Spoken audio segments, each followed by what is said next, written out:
Sabi bibini na senkoyi a endi wakomechi. Emma akoma no emfro so to the extent say obeko radio akokese tia wawo party. Announce say party mu nsem wodi kogu abonten. Mesremo yewo papa Dr. Bawumia yeto abama no 31st January media dia minim na medi ho dance on die impenimfo bia sese otu omuso anamo se dia beya nka bomba ba no sa anamo no papa no otu onu ankasa sebi oni obi mpo kasa eni die kwan so onfa tumi ni nwowu ano ho odi abotre odo obuo ni eni die kanye nyina abom nti sa wo ye youth wo ye party member na sa wo Western North esa wo kan hu se oyo baakofo nipa baako ontumi ye adwuma ni nyina nanso bibia nkoyi a ye de asodi na ebede ye de bebo no nti mene wo se de ende nyame aye adoma ye hye wa ha ye ni aban mu enye sike bi na ye eche na mo de odo ane aba nti sa odo no endi enim kan se de be ya onyankopon ya adom na 2028 ne ba ye di amembu tumi e be ma Dr. Bawumia. Dr. Muhammadu Bawumia is the next chapter of this tradition.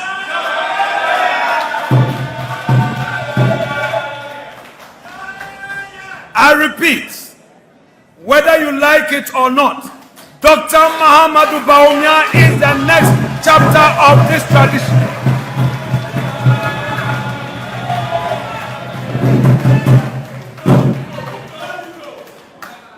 My dear students, Dr. Bawumia himself has framed his candidacy as an inclusive national project. In his own words at UPSA, this is what he had to say, quote, "My vision is to create a tent big enough to accommodate all our people, to tap into the resourcefulness and the talent of our people, irrespective of our different ethnic, political, and religious backgrounds." Abusuya Osahene Alexander Afenyo Maken babe PM ewo Kumasi mechire asante mantemu ahinkuro na wonom kwani nipa dom NPP amnyokuo ni mu adehye mmabunu ya wonom ya adesuafo omo Kumasi Technical University na Afenyo so Kwame Nkrumah University ya omo nyina babehia faako ewo kuo bia wonom atune din se NPP's Young Common Forum ana wonom pa hontuma na se wonom eye kasa honkyere ho dwumade bie na eno no otitirani ya omoto omonsa ede frɛ no ene Afenyo Maken na wono ena eda edom kuma no ewo man Ghana ya mra hye badwafie mu wane dinani monyam eba beta adwumade na chi ensem bebre no a ena Afenyo Maken ba ye wokaye ya wo kyerɛ sɛ NPP amanyokuo no eye dom ewo mu se de dom na frɛ dom ena ye kɔnoma no manso ye nyiprebuo wo kwam na emom sebi ankora anase nipa baako bi opese otu ne ho si wo se wotena amanyokuo ne gye so de enya de se be ya adwuma na Kennedy akompre ko Agyapong ya nansen oje ne home na ya wofa babia na wogu NPP amanyokuo ne mu ase efiri se franka tudibre no enya de se ne nsa ne kai nti do no a kyerɛ se no ho ani bre ne menasepo a wanya nti wode sei amanyokuo ne nyina ya sebi wono nko ani tumidi a wodi nti wapese mmabunu dodo no ayo mo ye MPP fo a wo mutu babedi na chi no se ono no otwesane a na wo mo gina bere e wa monyokuo no mu etesen enti nsem bebre no a na Afenyo Maken wo kan odwumadi na se de kire wo mo kire se MPP no de ba akofo entimi nsole entena so mane nyeye no de futo bebre no anso e de ma wo mo party na bakosem ho ene niema hodo bi o mo de go mani so a o kire se Dr. Alhaji Mahmoud Bawumia ya se de on na ye franka tuni no oba behwe na wa pound se hwan ena eba be vice anase hwan eba be running mate e de ama Dr. Alhaji Mahmoud Bawumia edin no bi apiepie Afenyo market kan say sen ore tu omonim fasta enkomo ya akoso yi nyina ho nyadaje na ehwe video yi na wo de tie enkomo twetwe ne se de si course wada roma bo modin na wo de fa unsa ball like button no so mame na afen so share se wobetimi akenkan na wobetimi atwere nso a unso fo adwenkyere ebra comment section ho ne nyina yenkenkan bi na yenhwe nimdefo ade meda sepa yenhwe video yi.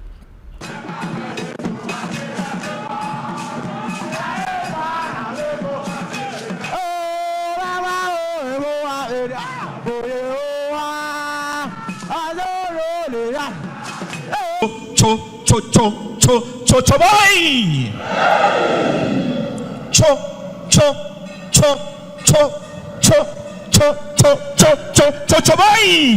Cho boy. It's a great fulfillment to be here this evening, and in particular the majority of the people gathered here are the young people. The point that I have emphasized time and time again, irrespective of the place and time that I meet young people, is that if tomorrow is for you, then we cannot leave you behind. As much as possible, consciously, we should be taking you along and training you so that in future, when you are taking over, you are well informed and you are well equipped. A message today is very simple. First is to welcome you to Kumasi Technical University campus as someone who has been a patron for years, and then also chief patron, and then also to stand in for the National Association of TESCON patrons and to deliver a very simple message that so far as we are concerned, there is absolutely no conflict between TESCON as the vibrant youth intellectual wing of the New Patriotic Party and the Young People's Forum. Absolutely no conflict at all. And that we are 110% behind that new, young, vibrant movement that will join hands to hands with TESCON and other important wings of the New Patriotic Party, ultimately to deliver victory for the New Patriotic Party in election 2028. Thank you and God bless you. Thank you.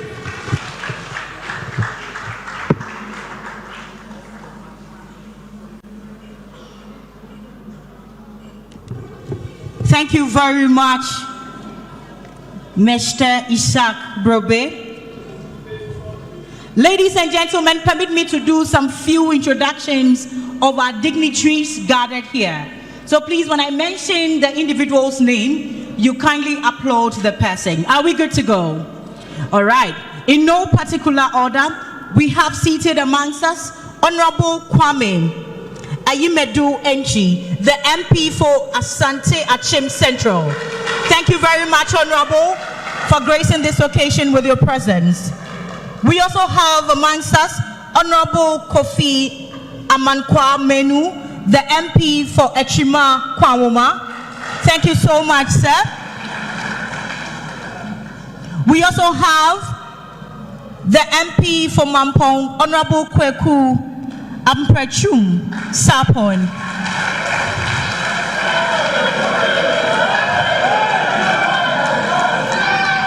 Thank you very much. We also have seated amongst us the MP for Swame constituency, Honorable John Darko. Thank you so much, sir. We also have amongst us MP for Bosom Freho constituency, Bosome Freho constituency, I beg your pardon, Honorable Asafwe J. Ayer. Thank you so much, sir. All right, moving forward, we have Lawyer Kingsley Bonsu, KBK, Ashanti Regional.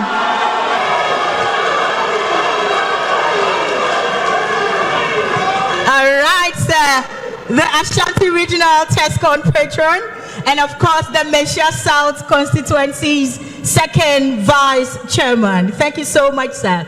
We also have the former director for research and innovation from KSTU and the person of Professor Smart Sapon.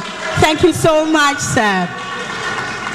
And of course, we just heard from the chief patron of TESCON KSTU and the person of Mr. Ishak Che Brobe. Thank you so much, sir.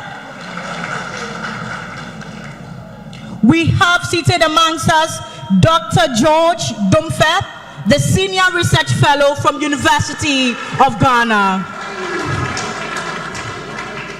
We also have from the Institute of Economic Research and Public Policy, Mr. P.K. Sapon.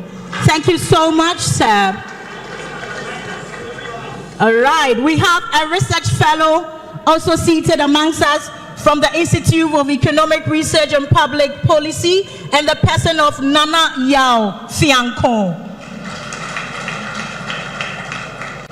We have the National Youth Organizer for the New Patriotic Party. Yes, regional. Hey, boy. All right, so we have the Regional Youth Organizer for the New Patriotic Party and the person of Mr. Honorable Safo Raphael Patrick. Thank you so much. We have Sentence Bafo, the aspiring Ashanti Regional Youth Organizer. Thank you so much, sir. We also have from the Ahensan electoral area, the coordinator for Ahensan electoral area in the person of Mr. George Mensah. The reason we are all here, the moment we have all been waiting for, the mighty minority leader to speak and to lecture us. Finance and public accounts, and today he serves as ranking member on both the appointments and business committees. Beyond the chamber, he has chaired the Ghana Water Company, the Road Fund, and the Electricity Company of Ghana, and now serves as third deputy speaker of the ECOWAS Parliament, pushing for accountability across West Africa. At home in Afutu, he leads the Afutu Dream, a people-centered vision built on 4 core principles: security for the people, quality education for the people, better healthcare delivery for the people, and private sector development. He's not merely an observer of tradition, but its embodiment. Because of his profound respect for culture, his courage, and immutable commitment to his people, in 2024, the Afutu Traditional Council installed him as Osahin, that is, a chief warrior of the Asafo group. It was an honor bestowed in recognition of his exemplary leadership and his steadfast commitment to preserving the rich cultural heritage of the Afutu people. Beyond public office, he is head of chambers at Afenyo Markin Okutu and Associate, handling high-stake cases in financial crimes, security, human rights, and constitutional law. When public duty becomes heavy, he turns to the golf course. For him, the game is a rehearsal for leadership, staying composed under pressure and having the courage to take the decisive swing. He's married to Mrs. Diane Amofrimpoma Markin, and they have 4 children. Above every title and honor, one truth remains: he's a courageous entrepreneur and a legislator who stands for his people, even when it costs him. Ladies and gentlemen, please rise and welcome into the space Osahin Alexander Kwamina Afenyo Market, third deputy speaker of the ECOWAS Parliament and the Osahin Alexander Kwamina Afenyo Market.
Chairman of this auspicious occasion,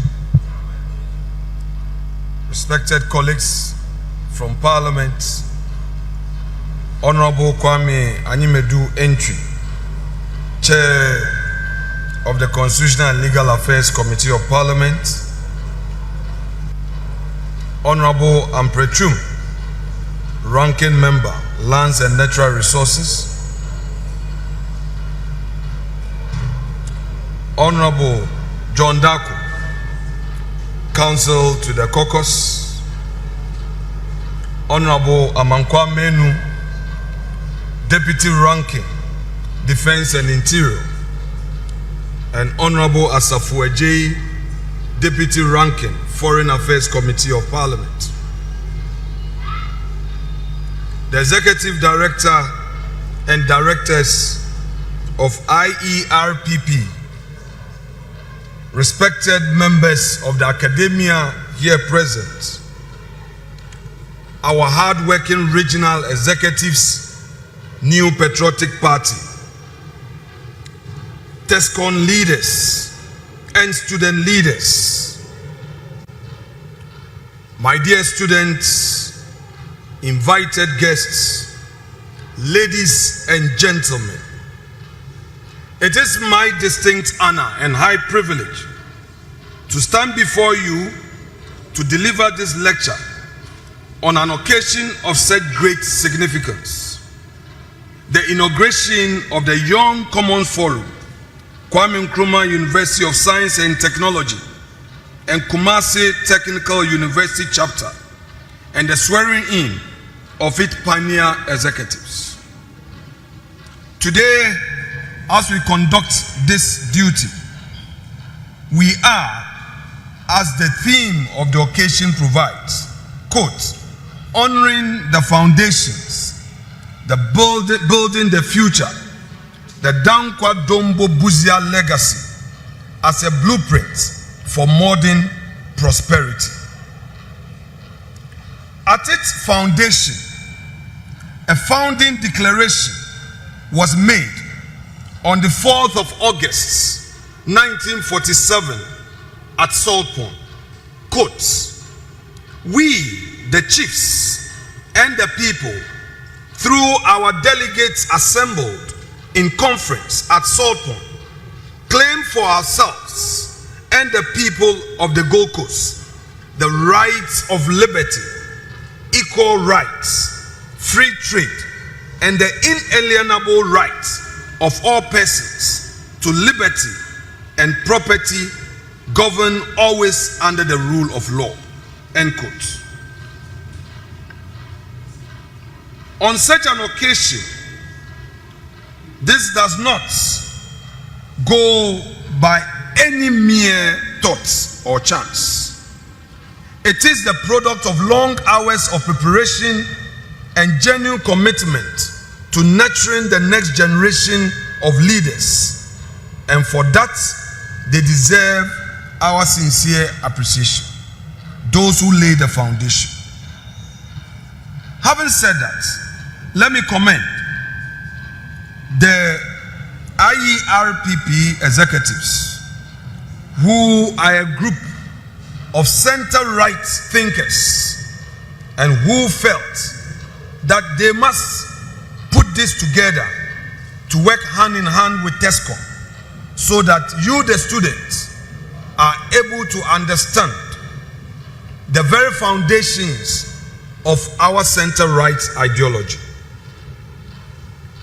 Today, that chorus grows louder as the touch is passed to the Kwame Nkrumah University of Science and Technology, as well as Kumasi Technical University chapter, that this great task should find a home at KNUST and KSTU, citadels of science, technology, and engineering excellence, is itself fitting for a tradition built on liberty, enterprise, and the empowerment of the individual has always needed sharp, well-trained minds to carry it into the future. It is to you, the pioneer executives, being sworn in today, and to every member of this new chapter that this lecture is addressed.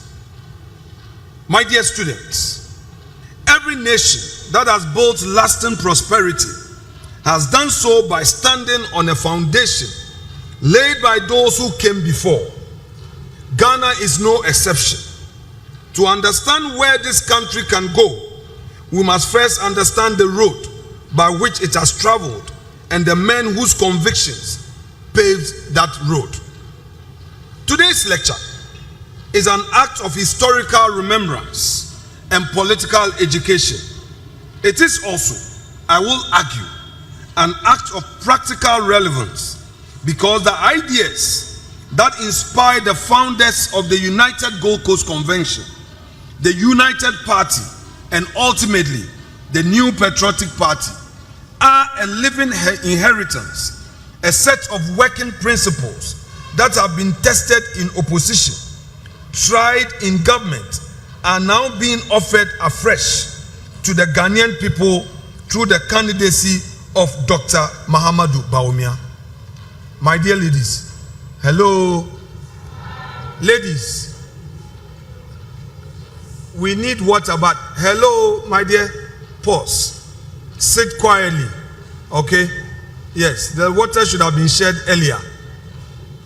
We want to consume something. So sit yourself and understand the root of our tradition.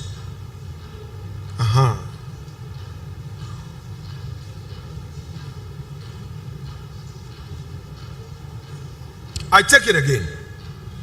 Today's lecture is an act of historical remembrance and political education. It is also, I will argue, an act of practical relevance, because the ideas that inspired the founders of the United Gold Coast Convention, the United Party, and ultimately the New Patriotic Party are a living inheritance, a set of working principles that have been tested in opposition, tried in government, and are now being offered afresh to the Ghanaian people through the candidacy of Dr. Mahamudu Bawumia.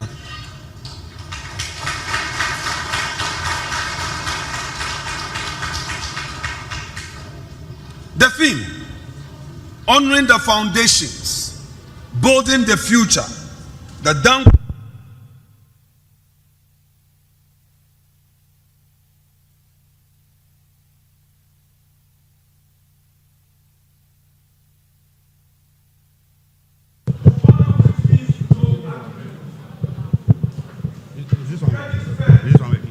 To understand deeply the men whose names anchor our tradition: Dr. Joseph Boachi Dankwa, Chief Simon Diodon Dombo, and Professor Kofi Abrifa Buzia. And second, to build, which means to take their inheritance seriously and to apply it to the problems of our own time, rather than simply repeating it as a slogan. My dear students, ladies and gentlemen, the theme also asks something further. It insists that this legacy is not just a history to be honored, but a blueprint to be used, that the principles Dankwa, Dombo, and Buzia bequeathed to us, liberty, enterprise, and the welfare of the individual, contain with them the very tools modern Ghana needs to build lasting prosperity. This lecture is organized in 8 movements. I begin at the roots with the United Gold Coast Convention and the birth of organized nationalist politics in the Gold Coast. I trace the same tradition through the United Party into the wilderness years of military and one-party rule, before arriving at the founding of the New Patriotic Party in 1992. I then examine in depth the 2 periods in which the tradition has governed Ghana, under John Agyapong Kufuor and Nana Addo Dankwa Akufo-Addo, paying close attention to the social intervention that changed ordinary lives. Finally, I turn to the future, to the vision of Dr. Mahamudu Bawumia, as I said before the nation, showing plank by plank how that vision is not a bleak from the Dankwa Dombo Busia tradition, but its modern expression. Now let me deal with the roots. The United Gold Coast Convention formed 1947. Our tradition began on the 4th of August at Salt Pond, where a group of Gold Coast professionals, lawyers, merchants, and the chiefs founded the UGCC. However, my dear students, to understand why the United Gold Coast Convention emerged precisely when it did, we must pause to consider the forces that gave rise to it. In education, the wartime promise of expansion gave way to disappointment when the British government rejected the Elliott Commission's recommendation of a university for the Gold Coast and chose instead to build a single university for British West Africa at Ibadan, a decision that aroused intense disgust and anger in the Gold Coast. Also, the unemployment situation in the Gold Coast grew worse after the Second World War, with the return of home of the ex-servicemen who were given no jobs, as well as the steady increase in the number of elementary school leavers who continued to drift into towns exacerbated the situation. This provoked a great deal of anger and frustration among the youth and the ex-servicemen of the Gold Coast. Furthermore, the cocoa swollen shoot virus deepened discontent, having spread from the eastern region to most of the colony's cocoa lands. It forced the colonial government to order the felling of both diseased and still bearing trees, offering compensation that never matched the rising price of cocoa, which provoked open clashes between farmers and the government cutting out gangs. In commerce, the African traders watched their position erode under the Association of West African Merchants, whose grip on import and whose practice of conditional sales helped trigger the boycott, the Osu Alatamanche ni Kwabna Boni III, organized in 1948 February.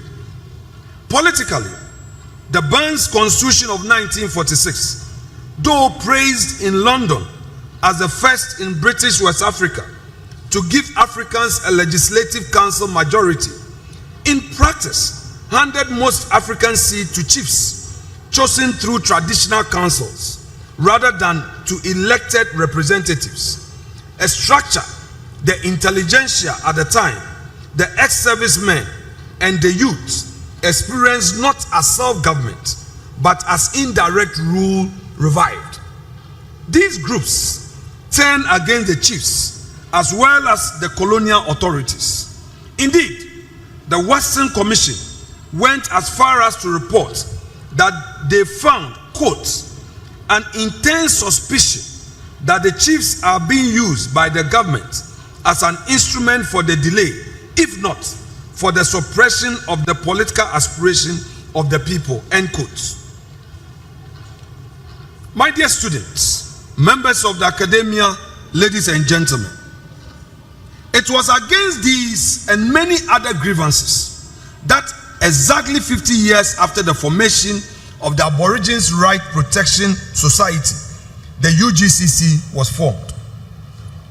The UGCC had a clear, audacious aim to press for self-government for the Gold Coast, quote, in the shortest possible time, according to J.B. Dankwa, an astute lawyer and a scholar, was one of its principal architects. Dankwa brought to this political movement a particular philosophical temperament.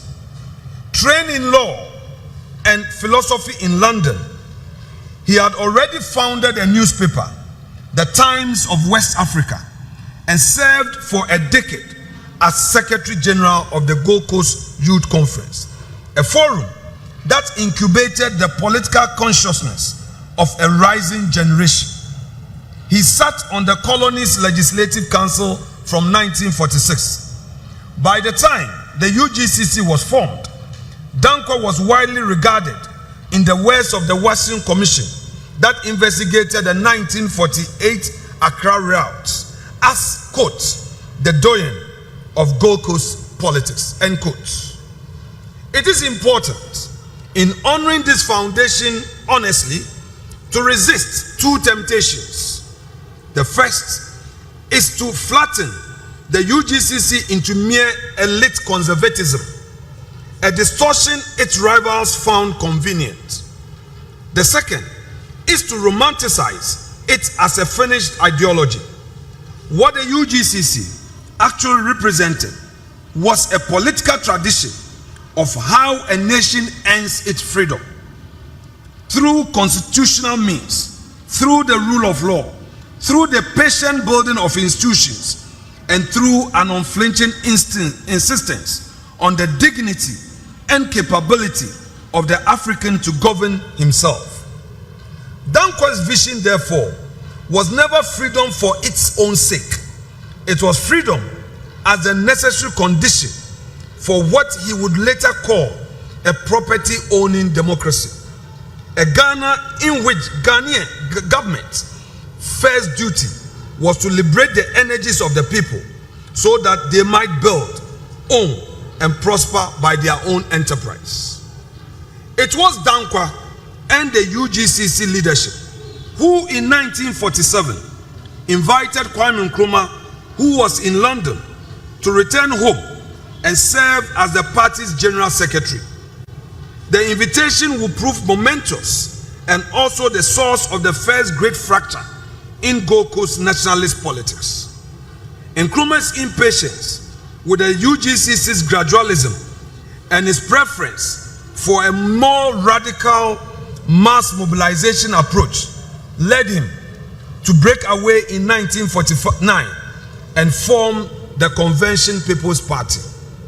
From that moment, two competing visions of how Ghana should be built, and by extension, two political traditions began to take shape. One held that the state should be the primary engine of development and the chief allocator of opportunity. The other, the tradition we are tracing today, held that the state's task was to secure liberty, property, and the rule of law, and then set back to let the energies of free citizens do the building. Now let me take you from the United Gold Coast Convention to United Party, the coalition of 1957. My dear students, the decade that followed independence in 1957 tested the Dankwa Dombo Buzia tradition severely. The CPP, now in government under Nkrumah, moved to consolidate power. In 1957, the Avoidance of Discrimination Act 1957 number 38 banned political party organizations along regional, ethnic, or religious lines, a measure that, whatever its stated justification, had a practical effect of forcing fragmented opposition to either merge or disappear. Several parties answered that pressure by coming together. The Northern People's Party, formed in April 1954 under Chief S.D. Dombo to protect the interests of the Northern Territories, brought with it its roster of founding figures, among them Alhaji Mumuni Bawumia, to whom we will return later in this lecture.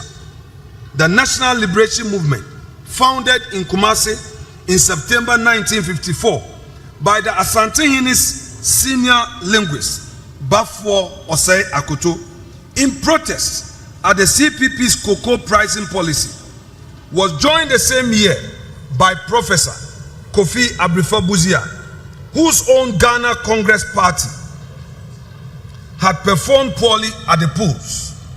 To these were added the Anlo Youth Organization, the Muslim Association Party, the Togoland Congress and the Ga Shifimokwe. Out of this coalition, the United Party was founded in October 1957 and formally inaugurated on the 3rd of November 1957 at a public rally at Bukom Square in Accra, where Professor Bawumia presided. My dear students, here we must pause on a moment of political character that this tradition has always considered foundational. At the time of the measure, Chief S.D. Dombo, who was the leader of the Northern People's Party, held more parliamentary seats than any other opponent of the new coalition, and Dombo himself was serving as leader of the opposition. By the ordinary arithmetic of politics, the leadership of the new United Party might have fallen to him. Instead, recognizing that the larger national project, the dislodging of an increasing dominant single party, required unity above personal ambition, Dombo stood aside, surrendered his position as leader of the opposition, and accepted the deputy leadership under Professor Kofi Abrefa-Busia. It is this act, this subordination of self to cause, that earns Dombo his permanent place in our tradition's name and memory.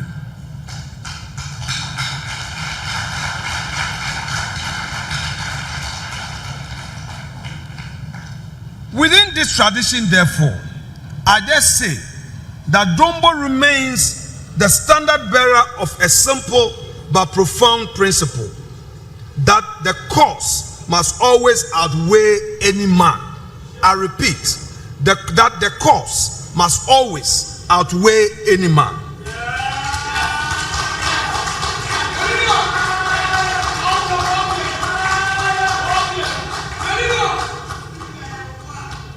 Bawumia, who assumed the leadership, brought his own formidable intellectual contribution. A sociologist and academic of international standard, Bawumia articulated a vision of what he called a democratic welfare society anchored in the dignity of the individual and what he termed freedom with responsibility.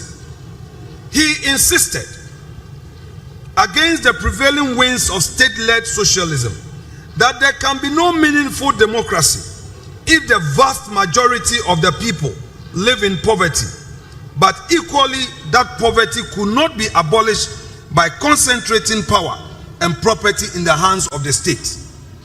His vision of empowerment rather than dependency, of citizens equipped to build rather than citizens administered to.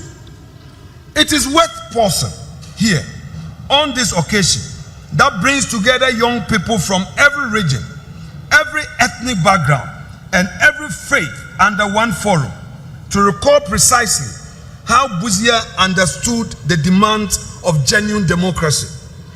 Writing in exile in 1967, in his book titled Africa in Search of Democracy, he set down a test that this gathering itself satisfies. Quote, democracy cannot work unless those who seek to exercise these civil liberties also recognize the equal rights of others to exercise them too.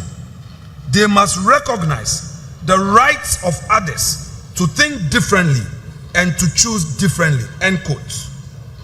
These veritable words, written by a man in exile from his own country, from daring to oppose a one-party drift, is as relevant to this forum in 2026 as it was to the Ghana of 1967.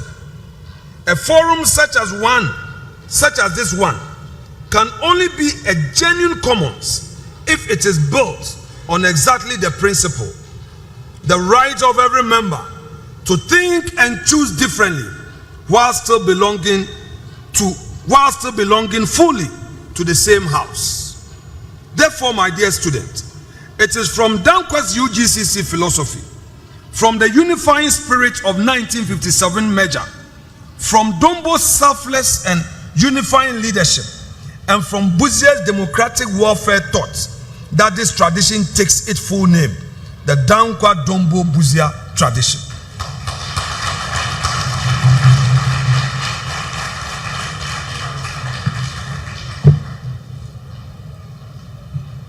Members of the academia, respected colleagues from parliament, students, ladies and gentlemen, let me run you through years of detention, coup d'etats, and the long road back to democracy. Before we follow the tradition into 8 years of electoral struggle, we must pause on a debt that is too easily left unpaid in the retelling of this history. As the Convention People's Party tightened its grips through the Preventive Detention Act of 1964, Act 240, Dankwa himself was twice its casualty. He was first detained in October 1961 and released the following June. He was arrested the second time, 8 January 1964, this time without any charge ever made known to him. From his cells in Nsawam prison, denied access to his own books and papers, he wrote letter after letter to Nkrumah, in one pleading simply that he was tired of being in prison with no opportunity to make contribution to the progress and development of the country. No order for his release ever came. After 13 months in detention without trial, 4th February 1965, Dr. Joseph Boachi Dankwa suffered a fatal heart attack in his condemned cells and passed on to eternity. The man who has stood as sword pawn in 1947 to claim liberty, equal rights, and the rule of law for his countrymen did not live to see multi-party democracy restored to the nation he had given his life to found. It is right that on an occasion celebrating the young and the future, I say plainly that the foundations we now know today were not laid cheaply. The United Party carried this philosophy into opposition against CPP through the most difficult years of one-party encroachment, including the period of Nkrumah's presidency for life and the eventual one-party state declared in 1964. When the military overthrew Nkrumah on 24 February 1966 and a return to constitutional rule followed, the tradition re-emerged in 1969 at the Progress Party, again under Buzia's leadership, with Edward Akufo-Addo serving as the country's ceremonial president. The Progress Party won the 1969 election decisively, the clearest electoral vindication the tradition received. But its tenure was cut short by another military coup in 1972, a reminder of how fragile constitutional governance remained in this period. The years that followed were lean ones for the tradition, as they were for multi-party democracy itself in Ghana. When civilian rule briefly returned at the end of 1970s, the tradition adherents organized as the Popular Front Party, led by Victor Wusu, and the United National Convention under Pawuli Oforiatta. Both parties drew their membership overwhelmingly from the old United Party network. Ghana's return to military rule in 1981 under Flight Lieutenant Jerry John Rawlings again interrupted the constitutional politics, but it did not extinguish the tradition. Our tradition survived, and in 1992 we gave birth to the new Patriotic Party.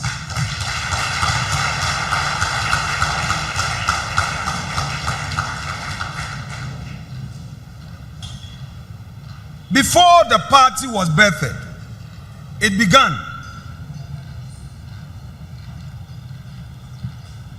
As a Dankwa Buzia fan club, many of those who had joined the tradition earlier led this foundation.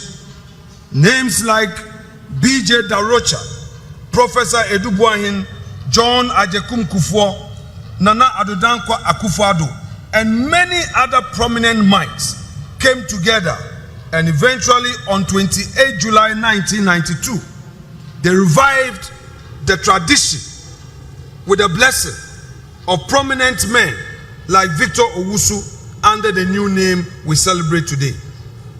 Now let me take you through the core tenets of the Dankwa Dombo Buzia center-right ideology. In the submissions that would follow, I will take you through what we mean when we say we are center-right. The Dankwa Dombo Buzia tradition is underpinned by a coherent set of ideological principles that have remained remarkably consistent despite changes in political contexts, party labels, and constitutional regimes.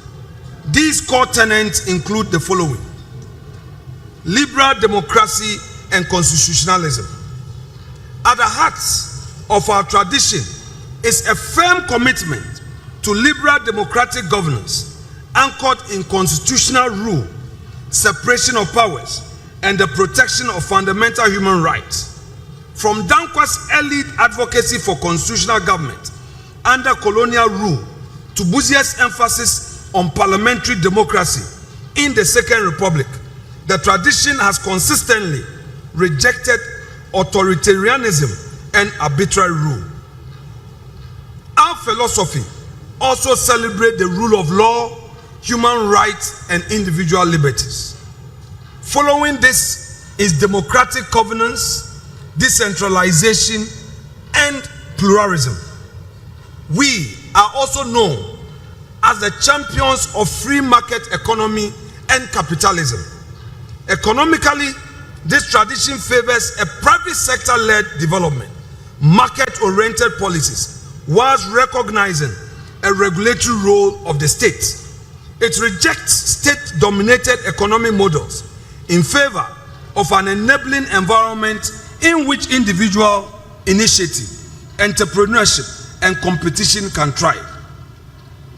We also believe in property ownership, that in a democracy, individuals must be allowed to own property, to be at liberty to celebrate their own successes. We also believe that there must always be social responsibility and limited welfare provision, mindful of the need to take care of the vulnerable in society. So while emphasizing individual responsibility, the tradition does not advocate an unrestrained laissez-faire system. Rather, it recognizes the obligation of the state to provide basic social services and social protection for vulnerable groups, thereby balancing market efficiency with social cohesion. The NPP party elected the distinguished historian Professor Albert Edubuahin as its first presidential candidate, who contested the 1992 election against Jerry Rawlings and lost in a contest whose fairness was itself contested. Edubuahin's courage in that period, his willingness to challenge and entrench incumbency through legitimate democratic means, restored a measure of national faith in the possibility of genuine opposition politics. He is known to have broken the culture of silence through his courage, through his energies in public advocacy against the one-party system under Rawlings' regime in military dictatorship. The party tried again in 1996 under John Agyapong Kufuor, narrowing the gap but still falling short against the formidable incumbency of the NDC.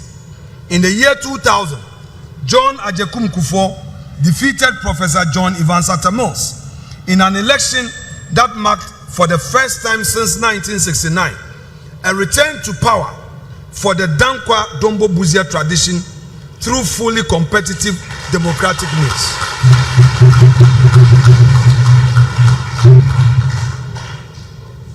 Ladies and gentlemen, let me now take you through the periods where our tradition had the opportunity to govern under this new dispensation, the Fourth Republican Constitution, the 1992 Constitution we have today.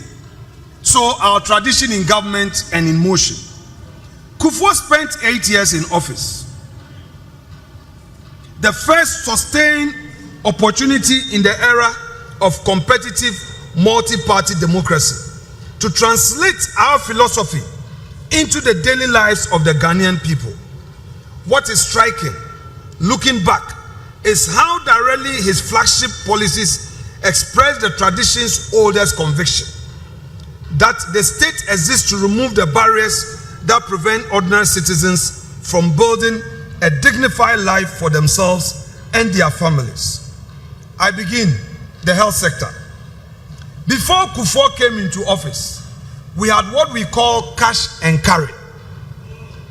The NDC says they are social democrats. They trace their roots from socialism. So, under normal circumstances, social democrats should have put in place mechanisms for the vulnerable. But under the NDC, we had what we call cash and carry.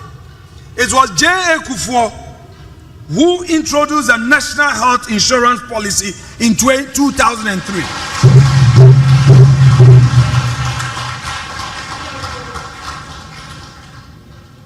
The health insurance introduced by the Kufuor government was a representation of a paradigm shift in Ghana's social policy architecture by replacing the exclusionary cash and carry system with a pooled insurance model.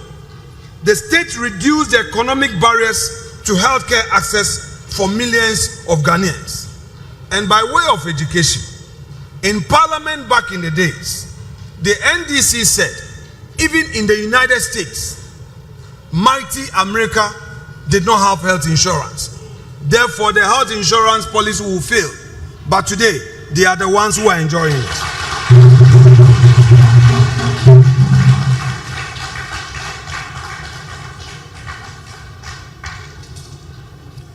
It is my contention, therefore, that from a center-right ideological perspective, the NHIS was not an act of welfare populism, but an investment in productive capacity.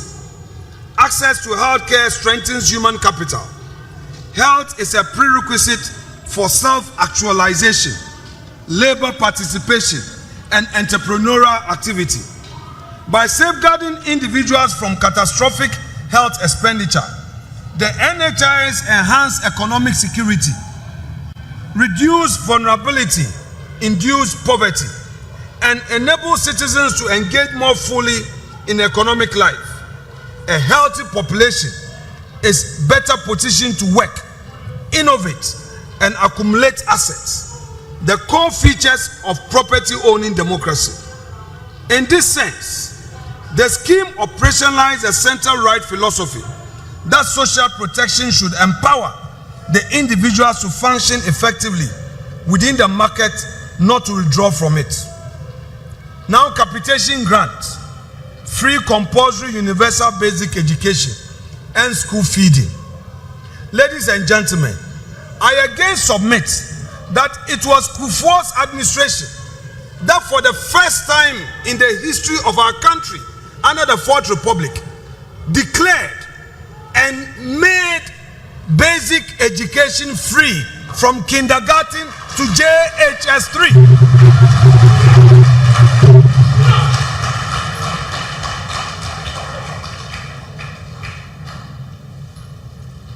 My dear students, it was Kufuor who introduced the school feeding policy which incentivize enrollment and retention, particularly in low-income and rural communities, by providing one hot meal, one nutritious meal daily to pupils in public kindergartens and primary schools. Together, the effective implementation of free compulsory basic education, these interventions reinforce the ideological commitment to individual empowerment through education. Again, this reflects center-right logic in its most constructive sense. By keeping children in school, improving nutrition, and reducing the cost burden on households, these programs lifted children from disadvantaged background into human capital pipeline necessary for full participation in economic and civic life. Then, Kufuor again, recognizing the need for the state to invest in public transport, introduced the metro mass transit system and revamped the public transport system. We all call it Kufuor bus. Is there Atamil's bus? No. Do we have Rollins bus? No. Do we have Mahama bus? No. What bus do we know? And when they introduced the confirmed policy, what happened? The odd and confirms flew to where?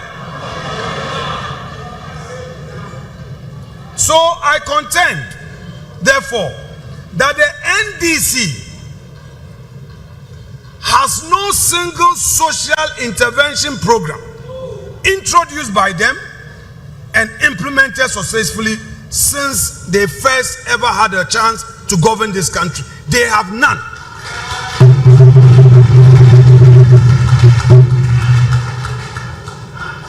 Still on Kufuor, the cocoa sector.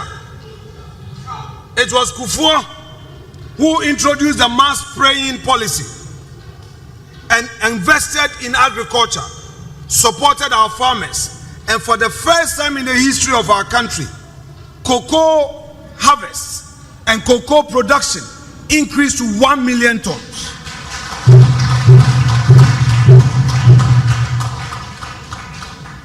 President Kufuor also declared a golden age of business and a private sector-led growth that saw many youths taking to business, investing their energies in private sector and creating jobs. I am standing here as a living example of that initiative.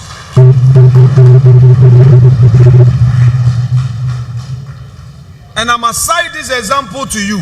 When I was at UCC, level 300, I was doing BCom. At the time, Kufuor has sent some people to various universities to prepare us on private sector initiatives, entrepreneurship. So there were regular career counseling, and many of us went on to listen to them. It was that counseling session that took me out of school. And I left school to register my business, started running business. My first loan was granted by NIB to go and buy trucks, first motorbikes for my courier company. That was Kufuor in action.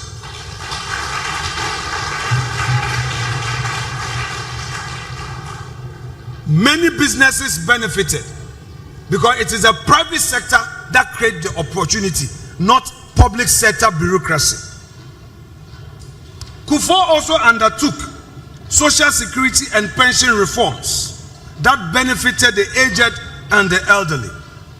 Now let me also take you through our tradition under a renewed mandate. Nana Addo Dankwa Akufo-Addo and the second coming of NPP, 2017 to 2025.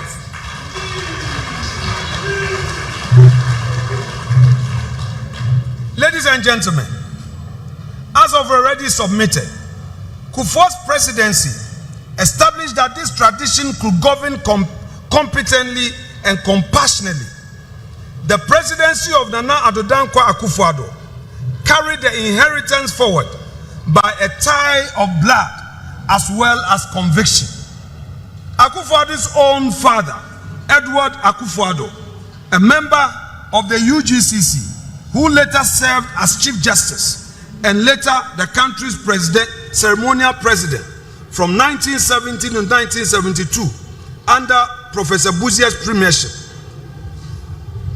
And as he was, by his own family's account, the great-grandnephew of Dr. J.B. Dankwa, by the time he reached the presidency, Akufo-Addo was not only a custodian of this tradition's ideas, he carried its history in his own household.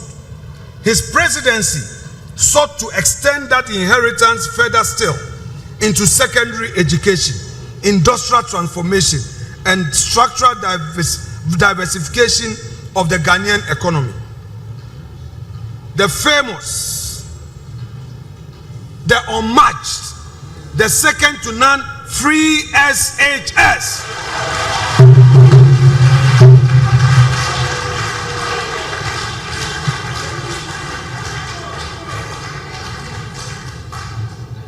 Members of the academia, regional executives, my dear students, ladies and gentlemen, the free SHS policy stands as the most emblematic social intervention of the Akufo-Addo's administration and arguably the most consequential of Ghana's fourth republic.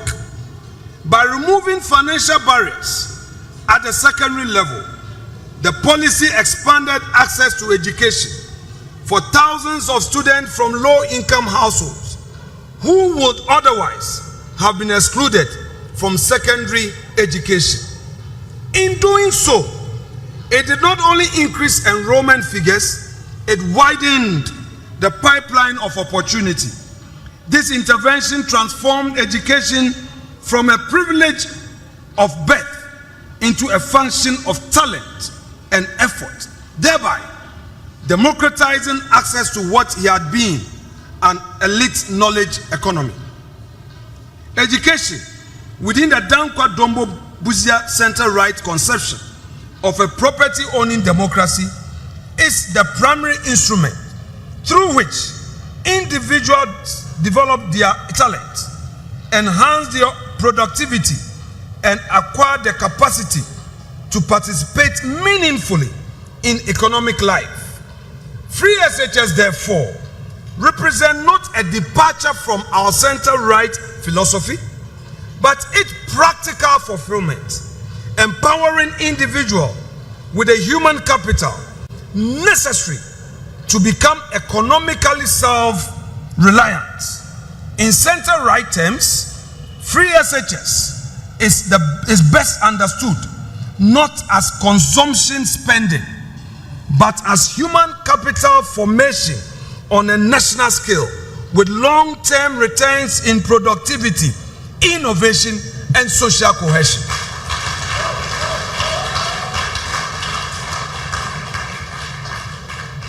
Respected colleagues from Parliament, ladies and gentlemen, complementing the free SHS, the Akufo-Addo administration also extended the policy to cover technical and vocational education and training, TVET, making it accessible without tuition barriers to junior high school graduates and other youth seeking practical skills.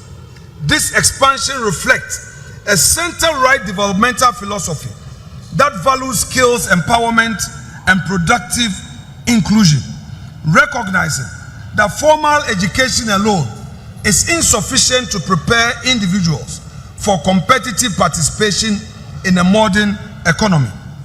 By integrating TVET into the broader free SHS framework, the policy aimed to cultivate a workforce equipped with industry-relevant skills, enhance employability, and to stimulate enterprise creation. The socio-economic impact of this extension has been significant. It has broadened access to technical training for students from financially constrained backgrounds, strengthened institutional capacity, in vocational schools and improved alignment between educational outcomes and labor market demands. In doing so, the policy contributes to reduce youth unemployment, enhance human capital, and greater economic resilience. Akufo-Addo did not only end there, he also introduced the STEM educational policy.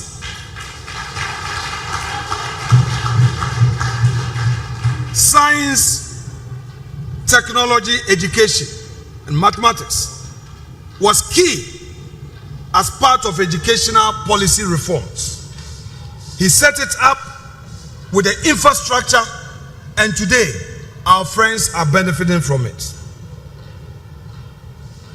Let me take you to the 1D1F, a policy that was initiated to allow for free enterprise to thrive. My dear students, many companies are burdened by the taxes they pay. What Akufo-Addo Bawumia administration did was to take away the taxes. So when you come into our country and you want to invest, the equipment, the raw materials you import in, you don't pay duty. Our friends criticize it. They came, they said they've cancelled the 1D1F. But ask them a simple question. What have they introduced in place of the 1D1F? They promised 1 job, 3 shifts. They promised 24-hour economy. All have become a complete scam. 419 government. The Akufo-Addo administration also introduced the planting for food and jobs that made locally produced rice, maize, yam, and other farm produce cheaper than being imported. Today, it is expensive to locally produce maize as compared to imported maize. Today, it is expensive to buy locally produced rice as compared to imported rice. Did we go or did we come? The very thing they criticized as they came into office, they are unable to introduce any policy to bring a change where Ghanaians will say there's a vast difference between the old and the new. There is none. They criticized Galamsey. They said we did not have a strong anti-Galamsey policy. But today, they have set up the gold board. They have set up the gold board to buy Galamsey gold. Again, a government which is a walking contradiction. Now let me turn to the Agenda 111. Akufo-Addo administration, recognizing the need to ensure massive health infrastructure, began the Agenda 111.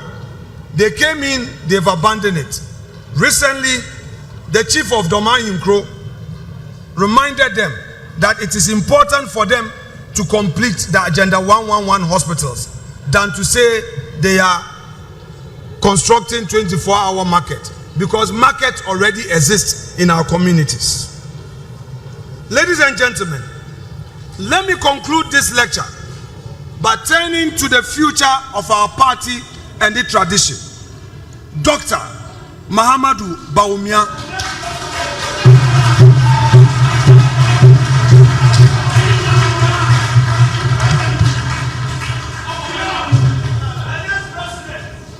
He is the next chapter of this tradition.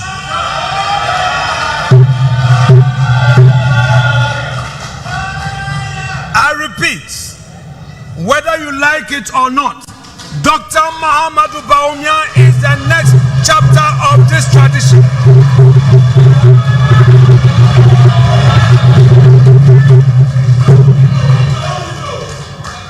My dear students, every tradition that survives across generations must answer the same question each time leadership passes to a new hand. Does this successor carry the inheritance forward or only invoke its name? The case I wish to make in this final movement, in conclusion, is that Dr. Muhammadu Bawumia, as the current leader and presidential candidate of the New Patriotic Party, has done the harder thing. He has taken the abiding principles of the Dankwa Dombo Buzia tradition and translated them into a program suited to the specific economic and technological moment of Ghana that Ghana now faces. A moment defined by fiscal pressure, a youthful population in urgent need of jobs, and a fourth industrial revolution that will reward nations who prepare for it and punish those who do not. I promised earlier in this lecture that I will return to the name mentioned only in passing when we discuss the founding of the Northern People's Party in 1954, Alhaji Muhammadu Mumuni Bawumia. This man sat among the founding figures of that party alongside Chief Dombo himself and went to serve as its vice chairman. He is Dr. Muhammadu Bawumia's own biological father.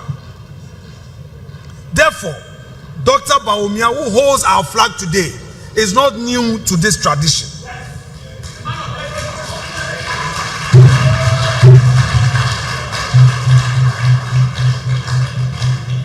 This is not a detail offered for sentimental alone.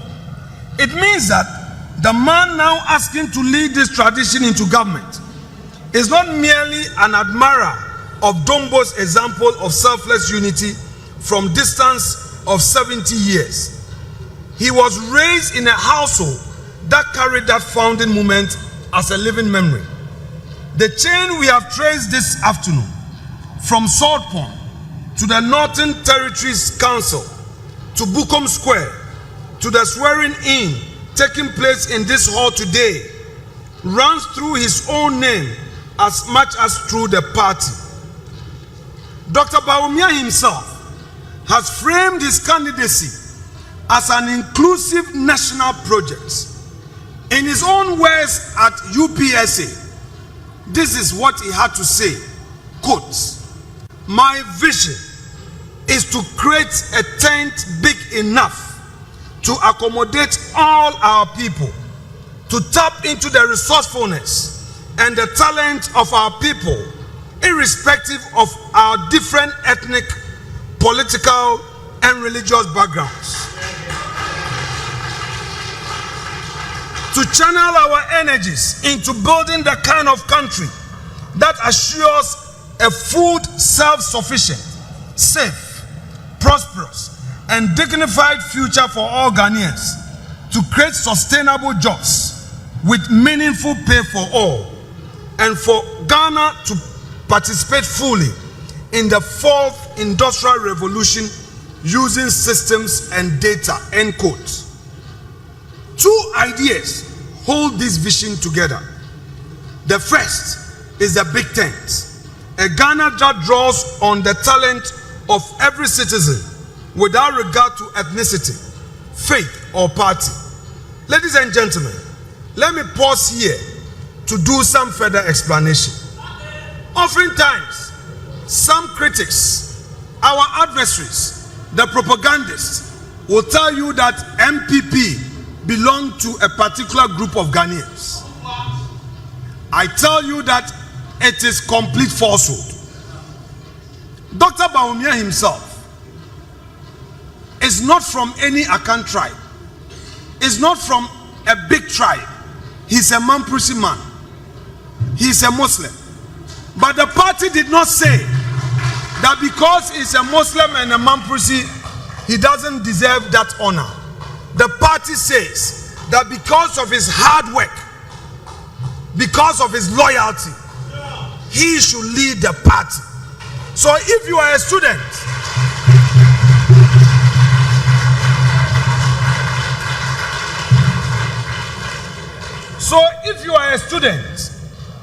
and somebody wants to take you away from NPP by telling you that NPP belongs to some group of people, belongs to a particular ethnic group, tell that person that our party, the NPP, is a party of diversity and inclusiveness.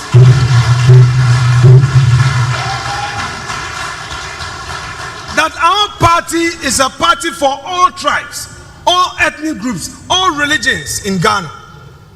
And by the way, I stand before you delivering this lecture for and on behalf of Dr. Bawumia, for and on behalf of the tradition I cherish so much. My dad is an Anlo man. I am from Volta region. My mom is an Efutu woman from Winneba. In any event, in Parliament today, Central region we only have 4 seats. Ashanti region has overwhelming seats in Parliament on our ticket. Why did they choose me as a leader? It means that the party cherishes diversity. The party does not.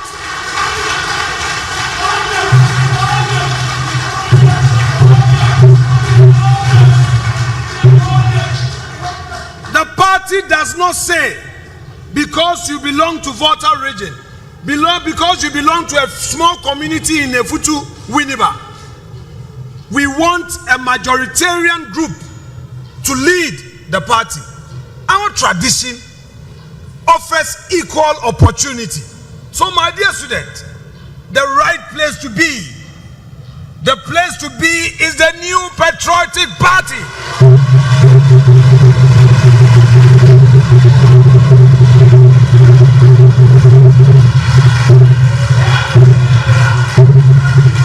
Let no one deceive you. This party would give you the opportunity. Work hard. No matter your tribe, go back to your community. Change the minds of your people. Tell them that the party that has so far put in place social intervention policies to transform Ghana is the NPP.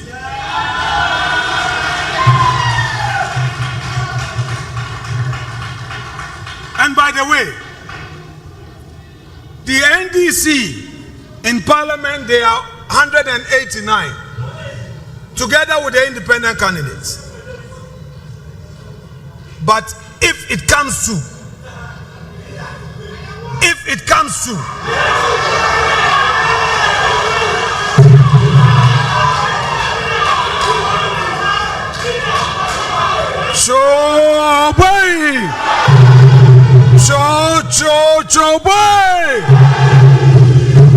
when it comes to debates on national issues, they cannot match the length of the trousers of the mighty minority. They cannot. They can have their 189. We don't care about the votes. We care about substance. And it's a substance that makes you relevant in national politics. So you, the students, must be proud of this party, this tradition. Associate yourself with the vision of Dr. Bawumia. When he talks about digitalization, he's not just making a rhetoric statement. He knows what he's saying. In today's world, it is digitalization that embodies every economy. A leader must understand the digitalized revolution to be able to lead. And trust me, NDC is going back into opposition, whether they like it or not.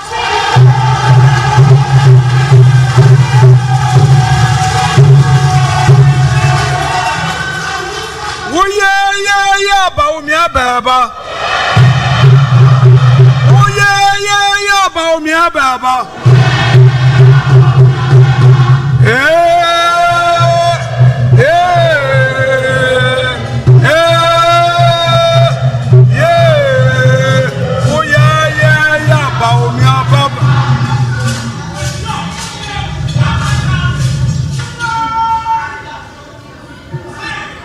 My dear students, I would conclude and leave you with one thing. Of all I've said, There's one thing I want you to leave this conference room with. Unity, unity, unity. What did I say? One more time.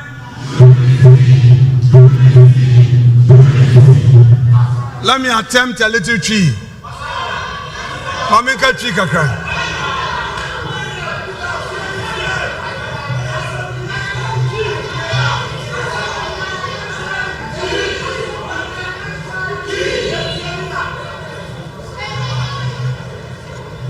Mr. Mu, yenu anu mendisi fono. Omode ndada ne entro no omode ji aban to me. Ensem bebre no mo kan na enam se yen NPP for yenya abotre ama yen hunti yenya odo ama yen hunti omutumi agi tumi no efri yensa wohwe Ghana bokosamo ende maka no brofo akase yi a eye NPP amanye kuo no ena etumi edi ehihye papa ba ende obia di ho adanse ende Ghana amembuo ho hihye bi ekoso wo bo baako ebisa ni na NPP na de bae. It's out there and just say NPP co-opposition. Because enkabom mesremu youth amuwa mu was suopon mu wie school na se dwuma ni wa wo de abrebo ne kono na me. It is ankrofo way my ndi omachi yenkambom ye wo leader ba ko pe ye leader ba ko pe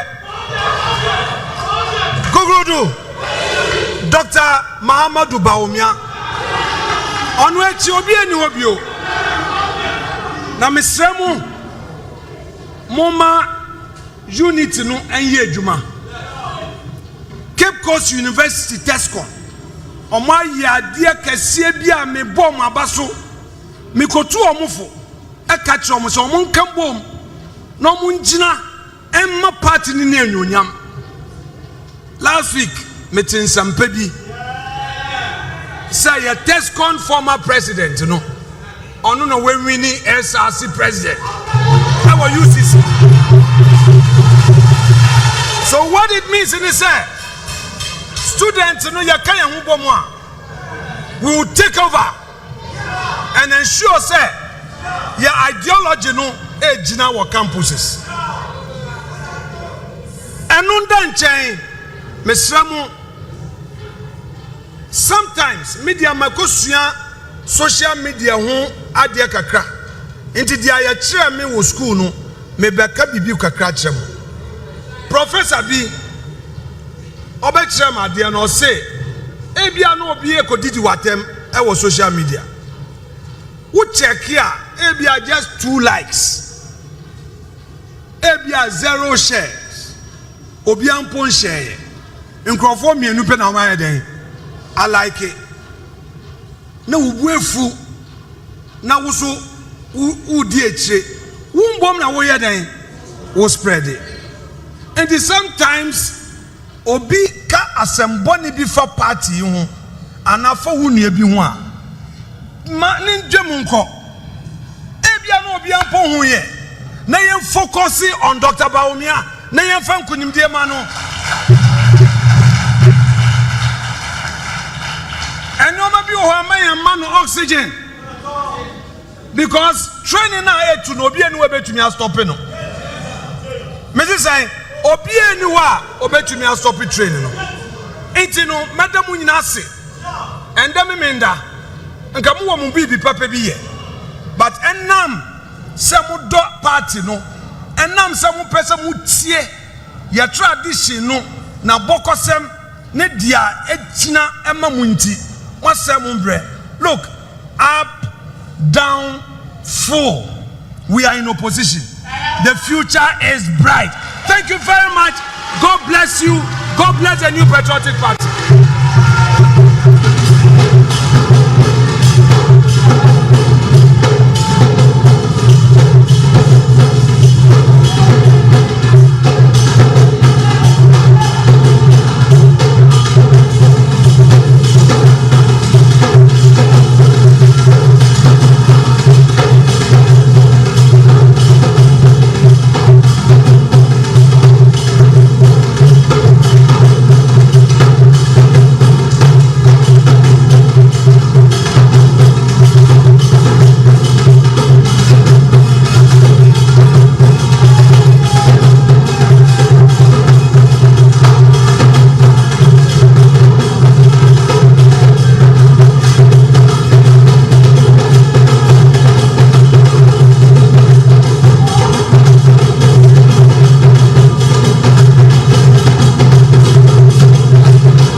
Cultural Group.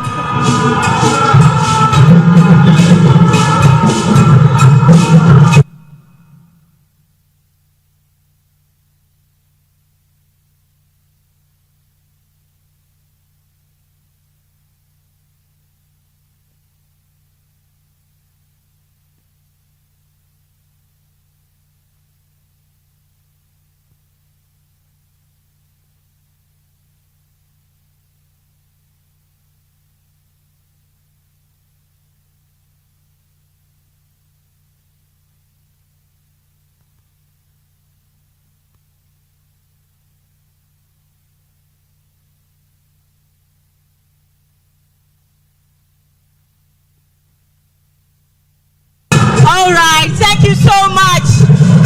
Thank you so much. We'll give you some time to perform. The nobles, we are grateful. Thank you. Thank you.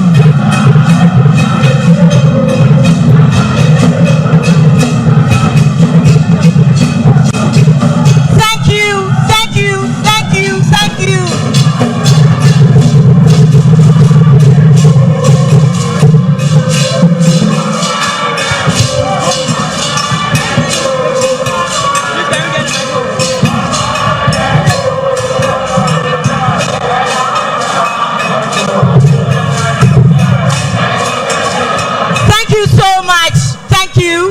We are very grateful. Thank you.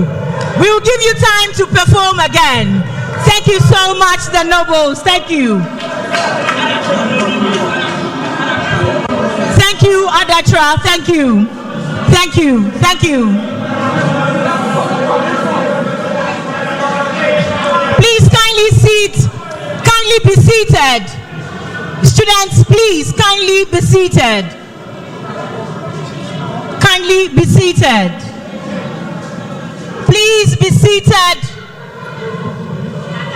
Thank you so much. We are so grateful for your enthusiastic performance. We are grateful. Thank you.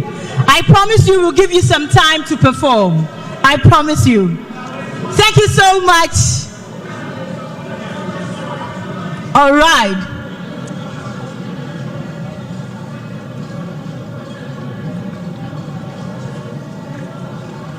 Honorable Minority Leader, that was an excellent delivery.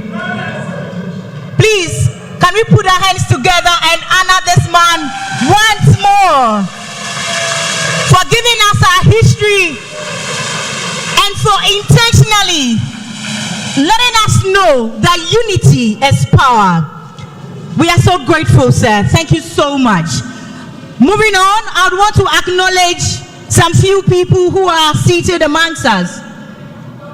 Do we have the NPP loyal ladies in the building? All right, thank you so much for making time to join us. Do we also have KNUST students here? Oh, let's see you, let's see you. Thank you. And of course, the host institution, Kumasi Technical University. Make some noise. Oh, your noise is so down. Make some noise. All right. We'll quickly do the inauguration of a YCF executives. We'll begin with the executives from the Kwame Nkrumah University of Science and Technology, and this is going to be done by no other than the minority leader of the Parliament of Ghana in the person of Osahin Alexander Kwamena Afenyo Makin. Can we have him here? And can we have our executives to line up? How is it going to be done? Can we have a rep to lead us in this particular section?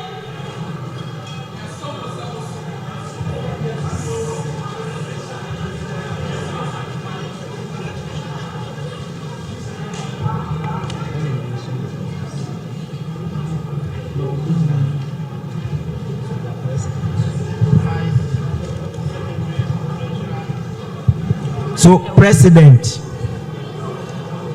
J. Alfred Bafo,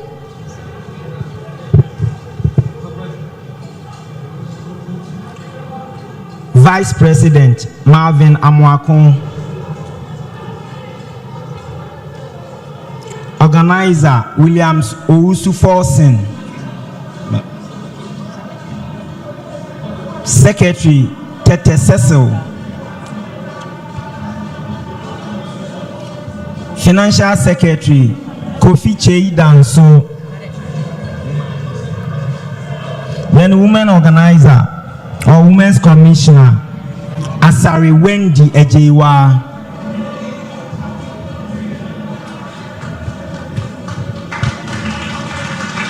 so there you have it, the KNUST chapter. Thank you and congratulations to you.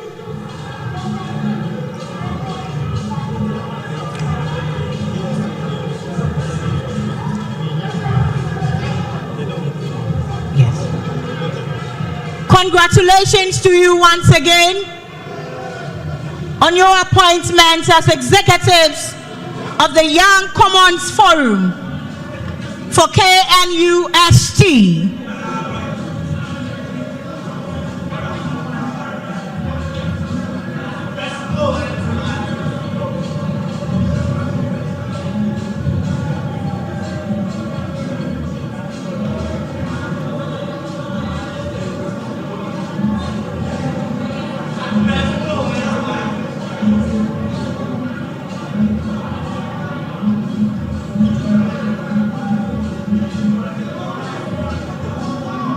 All right.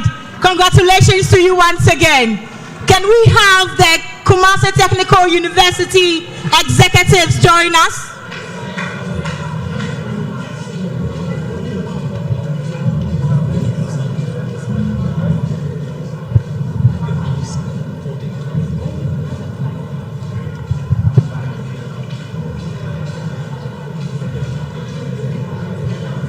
You want to mention their names or you want to do that? What did you give it to me in there?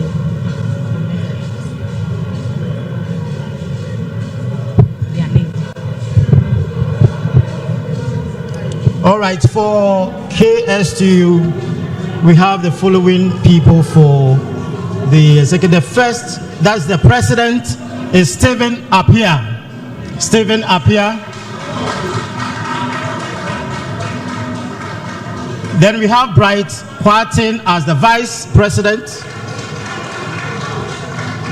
Then Lamek Safo as the general secretary. Then Daniel Ofori Kwe, treasurer. Then we have Ado Abebio Bright, the organizer. Then the organizer, that is the women commissioner, we have Elizabeth Ya Amwaku. Let's clap for them. KSTU for these young ones. Actually, they are the ones who make sure that this place was organized. They have really done well. Let's clap for them.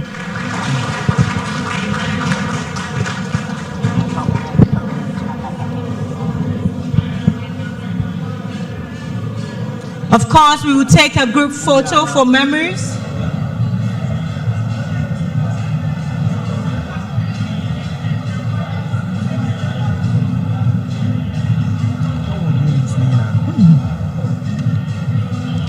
We want to acknowledge the presence of Mr. Gordon Asari Bediako, a research fellow and a staff of the Movement TV Accra. Thank you so much, sir, for joining us. Thank you so much, Honorable. Please, let's give it up to him once more.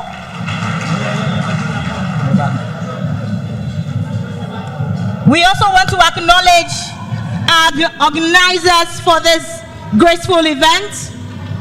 Dr. Samuel Afriye, Dr. Enoch Echampong, for putting together this brilliant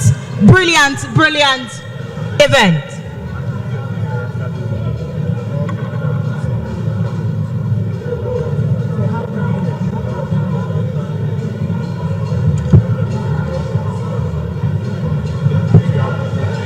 Okay, Honorable Sir, please, just a moment. We will want our students to take photos for memories. Can we have our SRC? KSTU SRC? After that, the members of parliament for KSTU would also join. Please, let's double up. All executives of the Student Representative Council, KSTU, yes.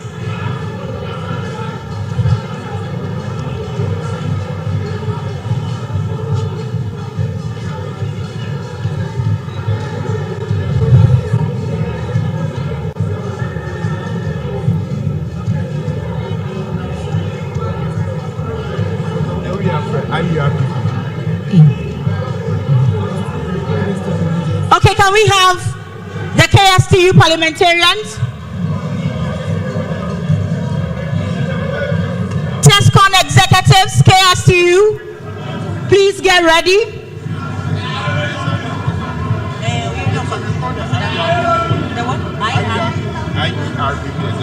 IERPP executives, please be ready. Okay, they are not taking their own. Who else again? I think that's I think they are. okay, we are grateful. Thank you so much. Thank you so much.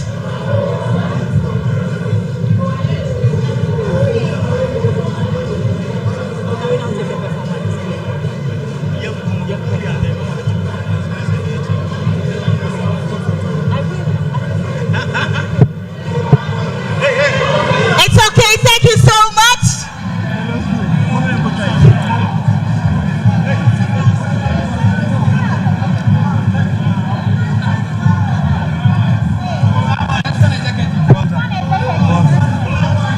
All right.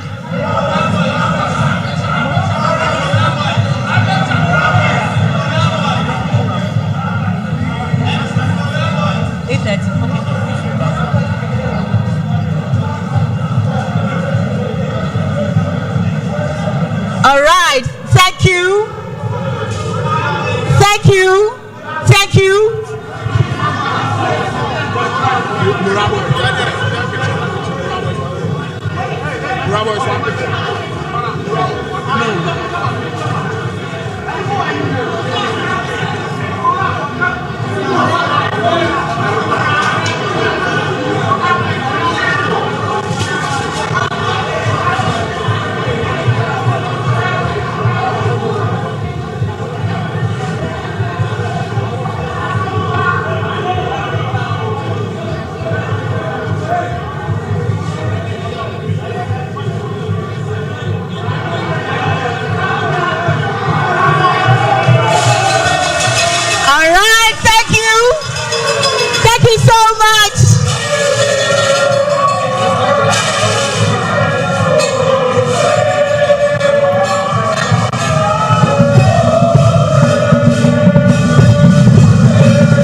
beautiful songs. Kindly put yourselves on hold for us.